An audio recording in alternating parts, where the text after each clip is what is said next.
Umeona kuna mama mwimbaji hapa amenunuliwa mpaka gari. Upendo Nkone. Yule mama ukisema umemwalika na amekusumbua, umedai wewe. Hiyo ni kweli na sifa hiyo. Kutokea watumishi wale sana kumunga mkono. Yule mama natoa kama mfano. I'm sorry. Mimi sija mention jina lakini umemesha kwa sababu ni kwa wema. God bless. Yes. Na hata yakisikia that glory to God. By sample mimi nimemwita yule mama. Namwambia mama, naomba uje uhudumu kanisani. Akaniambia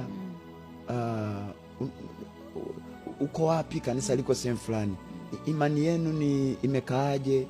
Nikamwambia unaona kabisa kaulizi hela.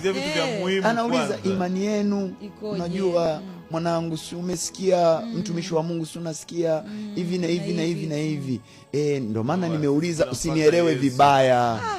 Alafu tumeongea hivyo, anasema basi hamna shida, ngoja niangalie mara moja. Tarehe haiko mbaya sana lakini naomba kesho nitakupa majibu. Nikampa majibu, akanipigia simu, nitakuja. Wow. Kaambia mama, sasa tujiandaaje? Mimi ndo nauliza, sio yeye. Sio yeye. Tujiandaaje? Akauliza sasa mimi hata siwafahamu, mtawatajiaje? Come on.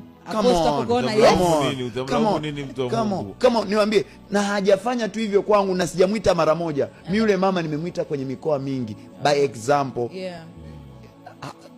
Hajabadilika. Ni miaka 7, miaka 8. Haudanganyi, it's true. Sasa